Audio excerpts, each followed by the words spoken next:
Oi, pessoal!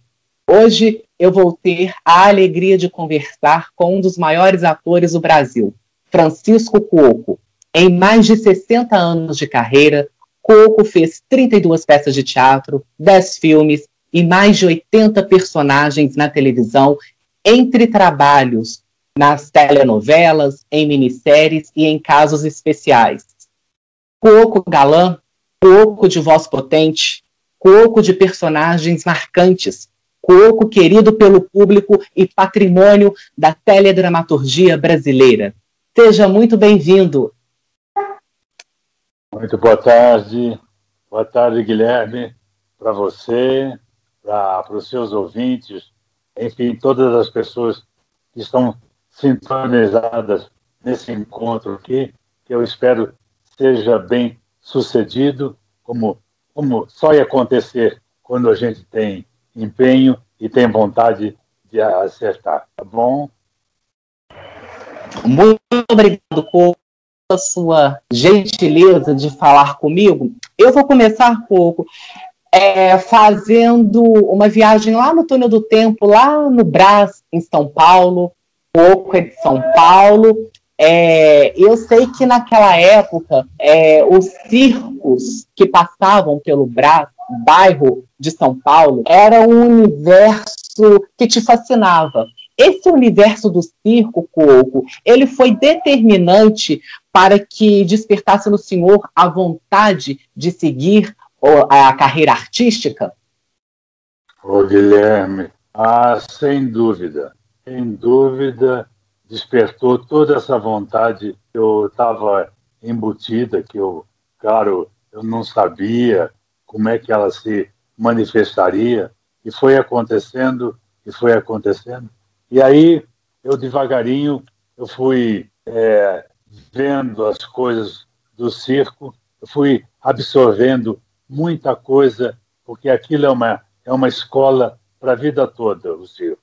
E aí eu descobri um dia a Escola de Arte Dramática, que ficava ali não sei mais o bairro, eu esqueci. E aí eu fiz 4 anos da escola, 4 anos que tomei conhecimento de todas as expressões teatrais, de tudo que havia em cinema, tudo que havia na vida cultural brasileira. Ali a escola era um curso superior. Praticamente eu que fiz o clássico, eu completei com a escola 4 anos e fiquei meio que quase pronto para botar o pezinho no. E aí foi o Teatro Brasileiro de Comédia, e as coisas foram acontecendo lindamente, felizmente. Ô, Cuoco, aos 20 anos, o senhor estava na Escola de Arte Dramática de São Paulo e depois fez parte do Teatro Brasileiro de Comédia. Qual foi a importância de estar neste teatro na construção da sua trajetória como ator? Valeu imensamente, porque o Teatro Brasileiro de Comédia era um teatro de primeira qualidade. Os diretores eram magníficos. Tinha diretores americanos, tinha diretores turcos, gregos, italianos. Então foi uma porque as coisas todos nós, o elenco era primoroso, nós estávamos em boas mãos também, enfim, estávamos todos trabalhando profissionalmente. Tinha uma plateia seleta, uma plateia que entendia de teatro também, que comparecia às sessões. O Teatro Brasileiro de Comédia era a alma que pode existir em qualquer ator ou atriz brasileiros. Qualquer ator precisaria dessa trajetória para aprender muito, muito, muito. Ainda em teatro, Cuoco, peguei duas peças para a gente comentar aqui na entrevista.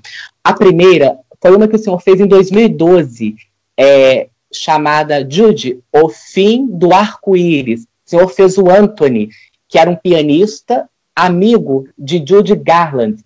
É um espetáculo de Peter Kilter, uma montagem brasileira feita pelo Cláudio Botelho e o Charles Miller. Por que esse personagem, o Anthony, é diferente de tudo o que o senhor fez na sua carreira? Ele era um gay, né? Era um gay e com um talento enorme e que ele amava a Judy Garland. Era uma coisa assim primorosa e total e absoluta na vida dela. Então era uma peça muito interessante. A gente tinha uma plateia ótima para as reações todas que a peça poderia sugerir. E foi caminhando, fez trajetória, depois visitou uma cidade do sul do Brasil e não teve uma vida muito longa, mas valeu muito. Ô Coco, em 2013, comemorando os seus 80 anos de vida, o senhor fez a peça Uma Vida no Teatro, espetáculo dirigido pelo Alexandre Reineck, com o Ângelo Paes Leme no elenco, em que mostrava 2 atores, um jovem e um veterano, que trocavam experiências, que traziam o público para dentro da coxia, para dentro do palco, mostrando as vivências no palco do teatro. Isso. Em algum momento, a vida do Robert, personagem que o senhor interpretou, se cruza com a vida de Francisco Coco? Sem dúvida, muito. Claro, a peça era muito bem escrita e aquela vivência toda foi muito parecida com a minha e com a dos atores que acabam trilhando um caminho mais longo e mais correto, pelo menos pretende. Então, a peça refletia muito bem a minha personalidade, ela refletia, digamos assim, o que eu tinha vivido como experiência assim, de palco que era falado, era contado. Com o Ângelo Paes Leme, fizemos uma dupla muito interessante, justamente da velha geração e da nova geração.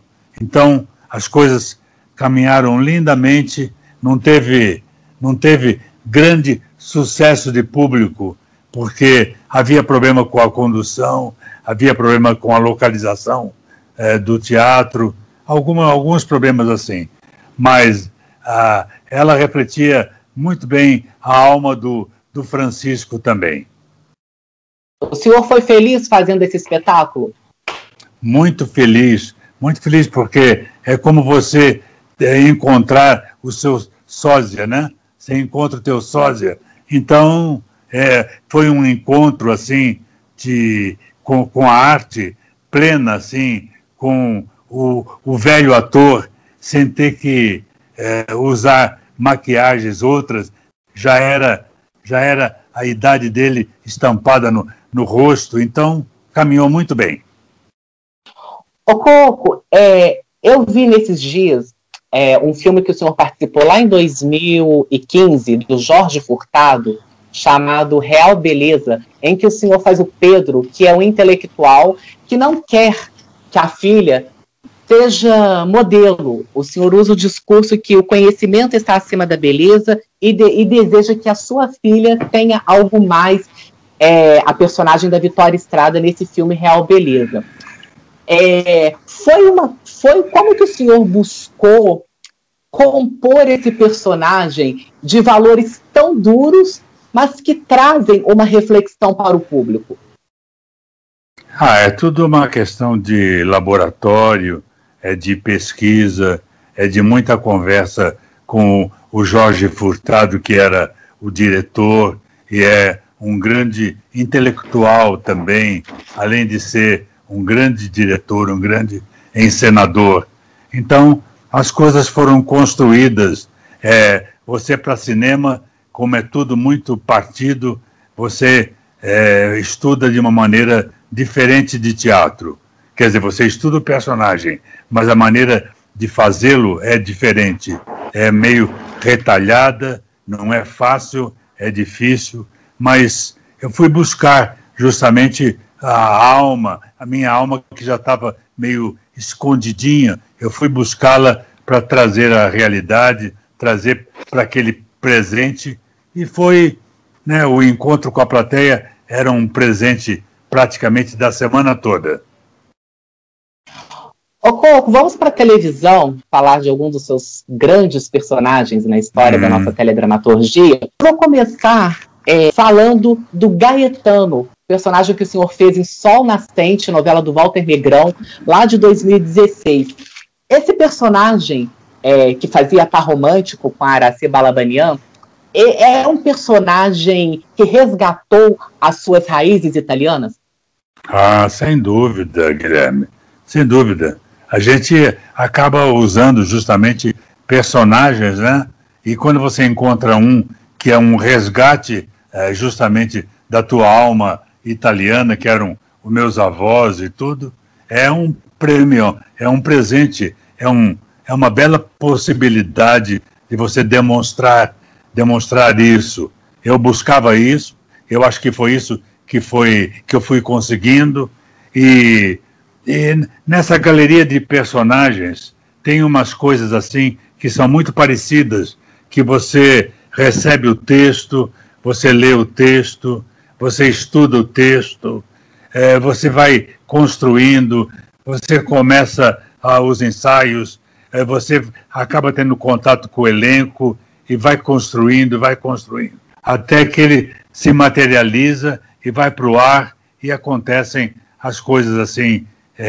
Quem gosta, quem não gosta, é sempre muito, muito relativo, depende muito de como cada um ouve cada personagem. Foi isso que aconteceu.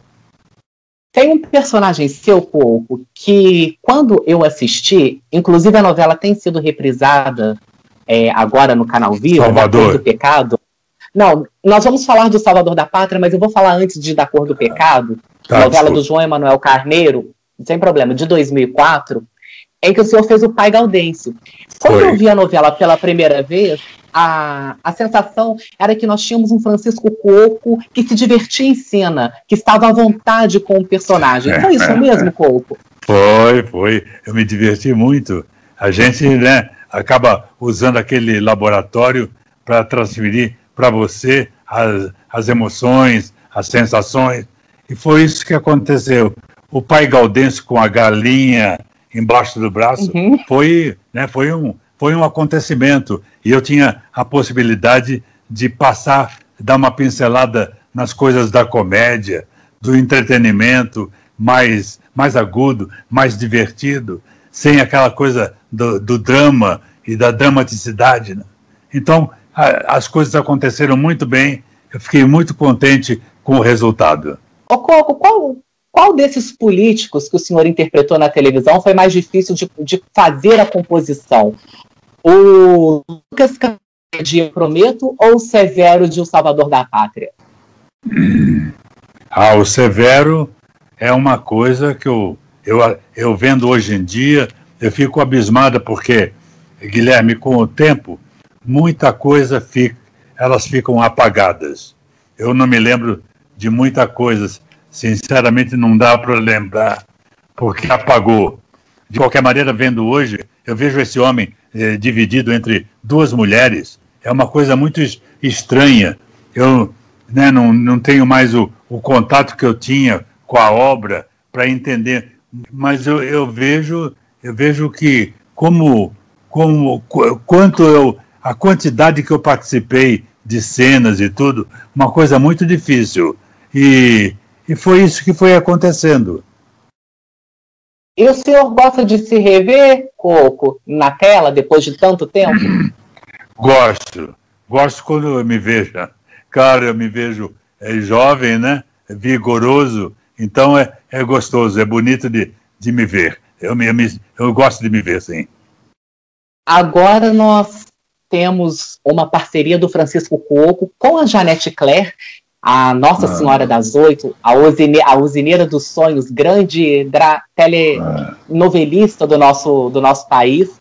O senhor fez 7 novelas dela: Selva de Pedra, O Semideus, Duas Vidas, Pecado Capital, O Astro, o Sétimo Sentido e Eu Prometo. O Carlão, de Pecado Capital, foi o seu personagem mais popular? Foi o grande personagem da sua trajetória nas parcerias com a Janete Claire? Indubitavelmente, era um personagem popular e então, muito importante para mim, muito importante para a Janete, e que na comunicação, como resultado, foi um resultado excelente, eu acho, para os dois, porque batia muito no público e era uma coisa que funcionava e funcionou até o final. E até hoje há um pranto em relação à morte do Carlão. E eu gostei dessa finalização, porque ele tinha como que uma missão a ser cumprida. E eu tenho a impressão que ele cumpriu, né, pelo comando da Janete, do Daniel, ele cumpriu plenamente essa trajetória. Era o único final, Coco, que o Carlão podia ter? Era o único final, eu acho isso, até hoje, analisando a obra e tudo, e o que aconteceu, e a perda da Lucinha para o Salviano, e aquela divisão da história do dinheiro e o bom caráter que ele era, então eu acho que era a única coisa que podia acontecer. Aí nós temos o Cristiano, de Selva de Pedra, 1972, depois virou um remake em 1986. O senhor acredita que haveria um fôlego para ter uma outra versão de Selva de Pedra nos dias atuais? Eu acho que sim, porque ela era e é uma obra viva até hoje. Ela depende apenas de ser tocada com competência, talvez fazendo algumas modificações, atualizando algumas coisas, mas foi uma obra-prima mesmo da Janete, uma coisa maravilhosa e que tem ainda uma vida longa. O Cristiano, o seu personagem lá em Selva de Pedra, é um tipo atemporal, Coco? Existem muitos cristianos espalhados pelo Brasil? Eu acho que sim, eu acho que tem muitos cristianos, sim. Até hoje eu carrego um pouquinho na alma o Cristiano também. Ele anda comigo, ele habita o meu dia a dia, sem dúvida. Existem cristianos até hoje, sem dúvida nenhuma. Ô Coco, em depoimento dado à Memória Globo, o senhor disse, abre aspas, é importante que o ator tenha uma percepção que eu chamo de inteligência cênica. O Francisco não faz determinadas coisas na vida real, mas seu personagem faz. Porque, às vezes, se você não tem experiência, faz uma coisa mecânica e sem alma. É importante que os personagens tenham vida própria. Eu prefiro que o personagem sufoque o Francisco. Dessa sua galeria de personagens inesquecíveis, qual foi aquele personagem que sufocou o Francisco Cuoco? Poxa, é difícil responder isso assim de bate-pronto assim. Eu acho que no momento em que você realiza os personagens, você meio que sufoca o ator. Então, de um modo geral, é uma coisa que, digamos assim, ela não é perene, ela é alugada por aquele período. Por aquele período, o ator está a serviço de um personagem. Esse personagem é rico, ele é pobre, ele é violento, ele é valente, ele pode ser qualquer coisa que o ator não é. Então, o ator depois, ele carrega uma lembrança remota de tudo isso, entendeu? Sim, e em algum momento, Coco, o senhor ficou desconfortável por fazer galãs ou isso não o incomodou durante a sua trajetória? Não, nunca me incomodou. Eu sempre achei uma coisa deliciosa e tem esse preconceito com a história do galã, mas quando você faz um galã com vida, com verdade absoluta e tudo, ele é muito válido. Porque se a gente para analisar, o Carlão era um galã, mas o Carlão era um anti-herói. Ele não era aquele galã que salva a mocinha, que fica com a mocinha. Não, ele era um anti-herói porque ele ficou no conflito lá com a mala do dinheiro. Devolve ou não devolve? Isso. Ele era um anti-herói também, justamente, porque o ser humano ele tem muitas facetas, não é? Ele é valente, ele é covarde, ele é corajoso, ele não é corajoso. Então, é muito delicado e, na verdade, a tentação do dinheiro é uma coisa que habita a mente praticamente de todos. Ela habita mesmo a mente. A história do enriquecimento, de que tudo fica mais fácil, de que tudo é oferecido. Então, é uma coisa que o ator que faz, ele fica meio que envolvido nessa trama toda e fica dando verdade a isso. Ô Cuoco, se rendeu às redes sociais, tá no Instagram, fazendo vídeos, interagindo com o público, com seus fãs. Como que tem sido isso para o senhor? Tem sido ótimo. Eu conto com a ajuda do Jonas, assim, na parte técnica toda, que me ajuda imensamente, não é? Eu tenho podido escolher poesias, textos, trechos interessantes de publicidade, de coisas que foram publicadas, assim, melhor dizendo. Então, é uma coisa que me interessou e está me ocupando. Então, eu estou exercendo, digamos assim. Ô Cuoco, eu quero muito agradecer a sua gentileza, a sua generosidade por parar seus compromissos e falar comigo por esses minutos. Muitíssimo obrigado. Guilherme, olha, foi um prazer enorme, pode crer. Eu costumo atender a todos, apesar de dificuldades de comunicação, mas a gente conseguiu se falar. Eu espero que eu tenha sido feliz ao responder algumas coisas que você perguntou, interessantes, e que a gente tenha um breve encontro futuramente. Eu quero agradecer ao Francisco Cuoco e a você aí de casa que assistiu essa entrevista. Meu muito obrigado. Se você gostou, dê o seu joinha e, por favor, inscreva-se no canal. Se Deus quiser, na semana que vem, estaremos de volta com outra entrevista. Um abraço e até lá!